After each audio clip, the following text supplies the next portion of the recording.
মিলেছে বিশ্বসেরার স্বীকৃতি, তবুও সাকিব অতৃপ্ত, কিছু স্বপ্ন এখনো রয়ে গেছে অপূর্ণ। স্মৃতির পালকে বড় কিছু অর্জন যোগ করাটাই লক্ষ্য। তিনজন মিলে আমরা সেই চেষ্টাই করব। ফিক্সিং নিয়ে হঠাৎ করে তোলপাড় ক্রিকেট দুনিয়ায়। করোনা মহামারীর সময়টাতেও জুয়ারিরা বসে নাই।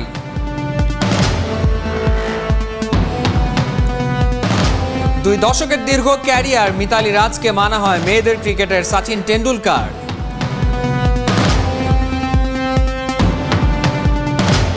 করোনার কারণে বিপদে দেশের গলফাররা, ওদেরকে কেউ দেয়নি আর্থিক প্রণোদনা। আমরা সবাই আসলে স্ট্রাগল করতেছি এবং অলরেডি ফাইন্যান্সিয়ালি এবং আপনার ফিজিক্যালি সবাই এটা নিয়ে সাফার করতেছে। ক্রিস্টাল প্যালেসকে 4-0 গোলে হারিয়ে শিরোপার আরও কাছে লিভারপুল। লা লিগায় রিয়াল মাদ্রিদ পয়েন্ট পেয়েছে ফুল।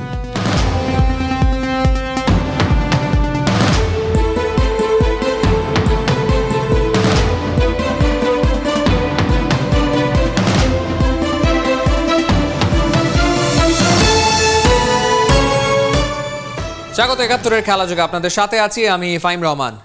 সাকিব, তামিম, মুশফিক ত্রয়ীর কত শত অর্জন টাইগারদের বর্তমান অবস্থানে আনতে তাদের অবদানটা পাহাড় সম। কিন্তু তাতেও সাকিব আল হাসান অতৃপ্ত। সব প্রাপ্তির পূর্ণতা পেতে তাকিয়ে 2023 বিশ্বকাপের দিকে। অবসরের পর দুই সঙ্গীকে নিয়ে গল্প আড্ডায় স্বর্ণালী স্মৃতি রোমন্থনের ভাবনা তার মনে। বিখ্যাত ধারাভাষ্যকার হার্ষা ভোগলের সঙ্গে আলাপচারিতায় এমনটাই জানিয়েছেন সাকিব। নাইয়ান বিন জসিমের রিপোর্ট।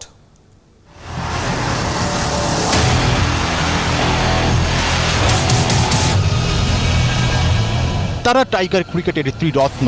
গেল এক দশকের বেশি সময়ে ধীরে ধীরে হয়ে উঠেছেন সেরা তিন স্তম্ভ।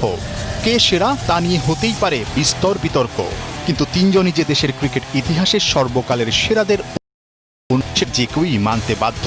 যাদের বিন্দুমাত্র ভিন্ন মত কিংবা যারা মানেন, তাদের দুপক্ষের জন্যই কিছু পরিসংখ্যানের এক ঝলক। টেস্ট, ওয়ানডে আর টি20 মিলে টাইগারদের জয় 174টা, যেখানে সাকিব, তামিম, মুশফিকের একসঙ্গে খেলা ম্যাচে জয় এসেছে কাটায় কাটায় ঠিক 100টা। তারাই আবার ওই 100টা জয়ের পেছনের অন্যতম কারিগর।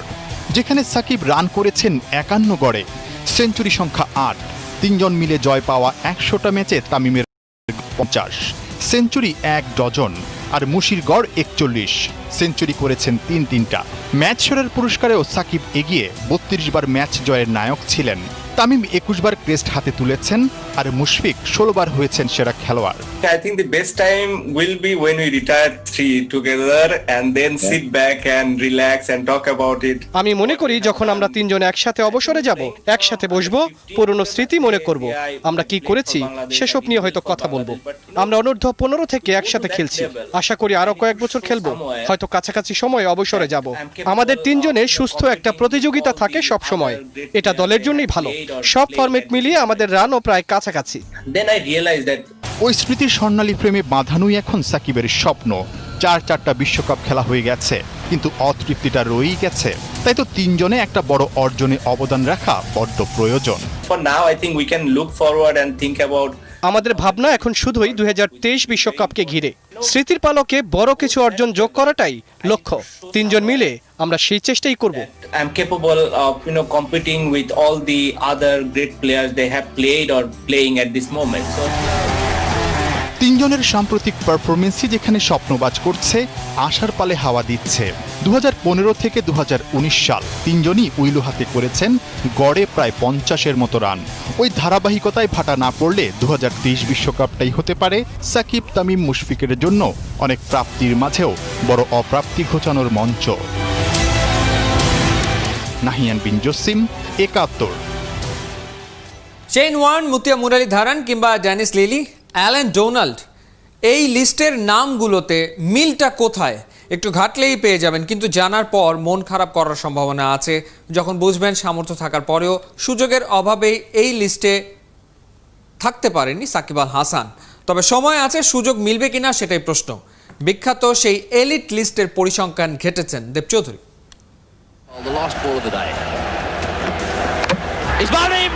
ক্যারিবিয়ানদের অস্ট্রেলিয়া সফরের সময় ডেনিস লিলিকে তাতিয়ে দিতে গ্যালারিতে সুর উঠত, লিলি লিলি কিল কিল কিল।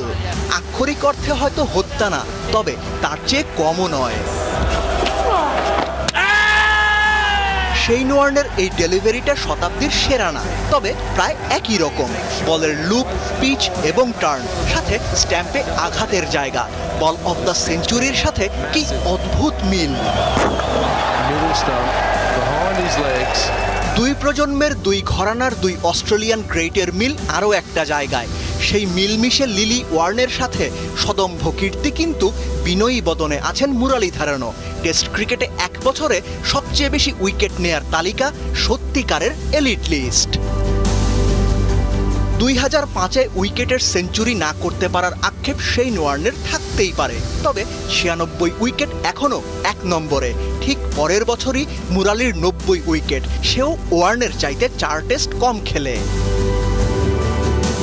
ডেনিস লিলিকে এখনকার প্রজন্মের কয়জন চেনেন বলা কঠিন, তবে যারা মনে রাখার তারা ঠিকই লিলিকে ভোলেননি। ভুলবেন কি করে? প্রায় 40 বছর আগে এক ক্যালেন্ডার ইয়ারে ডেনিস লিলির 85 উইকেট, রেকর্ড বইয়ের 3 নম্বরে। 4 নম্বরেও আরেক pacer, south African white thunder Alan Donald. এক বছরের সবচেয়ে বেশি টেস্ট উইকেট নেয়ার লিস্টে সেরা 5-এ 2 বার মুত্তায়া মুরালিধরন, সেরা 10-এ মুরালি আছেন 3 বার, 2 বারও যা কেউ পারেনি। তথ্যের প্যাঁচে আপনার মাথায় জট লাগতে পারে, একটু হালকা করার জন্যই জানিয়ে রাখা, এক যুগেরও বেশি টেস্ট ক্যারিয়ার, অথচ এক ক্যালেন্ডার ইয়ারে সর্বোচ্চ 8টা টেস্ট খেলেছেন সাকিব আল হাসান, সেও 2008-এ। বছরের হিসেবে সাকিবের সেরা 30 উইকেট, 2010 আর 7-এও 30 উইকেটের কাছাকাছি গিয়েছেন সাকিব আল হাসান। এক বছরের সর্বোচ্চ উইকেট শিকারের লিস্টে সেরা 100 জনের মধ্যেও নেই সাকিবের নাম। যে লিস্টে সাকিব নেই সেখানে বাংলাদেশের আর কোন বোলার থাকবে? টেস্ট খেলার সুযোগই বা সাকিবরা কতটুকু পায়? দেবচৌধুরী, 71। ফিক্সিং নিয়ে হঠাৎ করে তোলপাড় ক্রিকেট দুনিয়ায়। করোনা মহামারীর সময়টাতেও জুয়ারিরা নাকি বসে নেই, এমন খবর জানিয়ে কদিন আগে বিবৃতি দিয়েছে স্বয়ং আইসিসি। কিন্তু লকডাউনের সময়টায় কিভাবে নতুন উপায়ে ফিক্সিং করছে ফিক্সাররা, সেটা ব্যাখ্যা করছেন মাহদি হাসান। ক্রিকেটের বিস্ফোরা ফিক্সিং আর এর গোড়াতে mafia don Dawood Ibrahim. Underworld কিভাবে ফিক্সিংয়ে জড়িত সেটাই খেলাযোগ কাটাছেড়া করেছিল মাসের শুরুতে। নিতান্তই কাকতালীয় হয়তো ওই সিরিজ করার পর ফিক্সিং বিষয়ে নিত্য নতুন স্বীকারোক্তি, আইসিসির নিয়মিত বক্তব্য বিবৃতি, উত্তপ্ত ক্রিকেট দুনিয়া। মহামারীতে কর্মঘণ্টা কমেছে, কাজের পরিসর সীমিত হয়েছে, তবু জীবনের নিয়মে চলছে জীবন। এই সময়টাতে ফিক্সিং যাতে রুটি রুজি, সেই বুকিরা কি করছেন? মাঠে যেহেতু খেলা নেই, নিশ্চয়ই বেকার বসে আছে, এমনটা ভাবলে ভুলই হবে। আইসিসির দুর্নীতি দমন ইউনিট ক্রিকেটারদের সতর্ক করে যে বক্তব্য দিয়েছে সম্প্রতি, তাতে উঠে এসেছে নতুন ধরনের ফিক্সিংয়ের খবর। ম্যাচ ফিক্সিং, স্পট ফিক্সিং তো ছিল আগেই, নতুন এই অপকর্মকে বলা যেতে পারে লকডাউন ফিক্সিং। সামাজিক যোগাযোগ মাধ্যমে আপাত দৃষ্টিতে নীরব দর্শক ছিলেন যে সমস্ত ক্রিকেটার, তাদের কাউকে কাউকে দুর্দান্ত উপস্থাপক হিসেবে আবিষ্কার করা গেছে অতি সম্প্রতি। এতই মারমার কাটকাট জমিয়ে ফেলেছেন ক্রিকেটাররা পেশাদার উপস্থাপকের চাইতেও ভালো, এমন আলোচনা হয়েছে জমজমাট। বাসা থেকে যেহেতু বের হতে পারি না, সারাদিন বাসায় থাকতে হয়, তো এই সোশ্যাল মিডিয়া বলেন, নেটফ্লিক্স বলেন, এগুলাতেই বেশি সময় কাটি। আইসিসির পর্যবেক্ষণ সতর্কতা বলছে গল্পের ভেতর আছে আরেক গল্প। মাঠে খেলা না থাকাতে এসব লাইভকে টার্গেট করছেন ফিক্সাররা। ক্রিকেটারদের সাথে সরাসরি বা তৃতীয় মাধ্যমে যোগাযোগ করে ম্যানেজ করে দিচ্ছেন বড় বড় স্পন্সর। মাঠে খেলা যেহেতু কম, বড় অঙ্কের অর্থের প্রলোভনে সে সমস্ত স্পন্সরদের লোগো পড়ে সবার সামনে দুর্দান্ত উপস্থাপক হিসেবে হাজির হচ্ছেন ক্রিকেটাররা। প্রত্যক্ষ বা পরোক্ষভাবে কমিশনের বখ্যা যাচ্ছে জুয়ারিদের কাছে। আকসুর ভাষ্যমতে না বুঝে বা যাচাই বাছাই না করে অনেকেই পা দিয়েছেন এমন ফাঁদে। শুধুমাত্র কমিশনের ভাগ নেওয়াতে সন্তুষ্ট থাকছেন ফিক্সাররা, সেটা লকডাউন ফিক্সিংয়ের মূল মোটো নয়। বেশিরভাগ পেশাদার জুয়ারি লকডাউনের এই সময়টা দেখছে বিনিয়োগের সুযোগ হিসাবে। বাজিকরদের ধান্দার মূলই হচ্ছে তুমি নাও, বিনিময়ে আমাদেরকে দাও। খেলোয়াড়দের বড় অঙ্কের স্পন্সর এনে দেওয়ার বিনিময়ে ভবিষ্যতে আবার ক্রিকেট শুরু হলে ফিক্সিংয়ের উপলক্ষ তৈরি করা কিংবা ফিক্সিংয়ের প্রস্তাব মেনে নেওয়ার চাপ তৈরি করতে পারে বুকিরা, এমনটাই ধারণা আইসিসির দুর্নীতি দমন ইউনিটের। বিশ্বাস অর্জন করতে লাগে বহু বহু বছর, আর ভাঙতে কয়েক সেকেন্ড যথেষ্ট। যতই সেঞ্চুরি কিংবা উইকেটে মন ভরানো হোক না কেন, এমনকি ক্ষমা করে দিল খেলার সাথে দেশের সাথে বেইমানি মানুষের মনে যে কালো দাগ তৈরি করে, সেটা হয়তো কখনোই মিলিয়ে যায় না।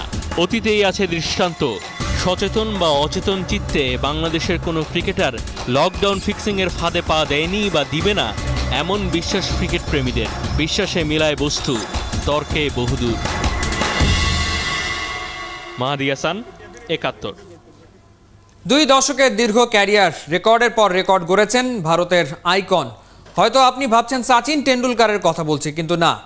অবশ্য সচিনের সাথে তার মিল খোঁজেন কেউ কেউ। মিতালি রাজ নারীদের ক্রিকেটে লিজেন্ড, অ্যাকাউন্টে সব থেকে বেশি ওডিআই রান। রমান পেয়ারের রিপোর্ট। জীবন এত সুন্দর, এত সুখ আর এত আনন্দ, মাঝে মাঝে মিতালি রাজের নিজের কাছেই স্বপ্নের মতো লাগে। ভারতের নারী ক্রিকেটের এক আলোকবর্তিকা। আলোর জোয়ারে 2 প্রজন্মের ক্রিকেটারদের পথ দেখিয়েছেন। মিতালি রাজের সাফল্যে রূপকথা যেন আরেক রূপকথা আঁকে।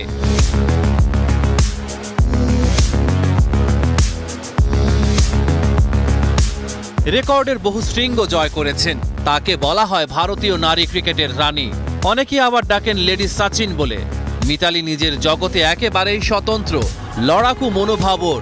যুদ্ধে সবসময় মাথা ঠান্ডা রাখেন। মাঠে নেমে বোলারদের ঘুম উড়িয়ে দিলেও নিজে থাকেন নির্লিপ্ত। ক্রিকেট নয়, ছোটবেলায় তিনি স্বপ্ন দেখতেন নৃত্যশিল্পী হওয়ার। সেনায় যুক্ত থাকা কর্মঠ বাবার পছন্দ ছিল না আলস্য। মেয়েকে জব্দ করতে ভর্তি করিয়ে দিলেন ক্রিকেট কোচিং ক্লাসে। 16 বছর বয়সে আন্তর্জাতিক ক্রিকেটে অভিষেক। নারীদের একদিনের ক্রিকেটে সবচেয়ে বেশি ৬,৮৮৮ রানের মালিক মিতালি।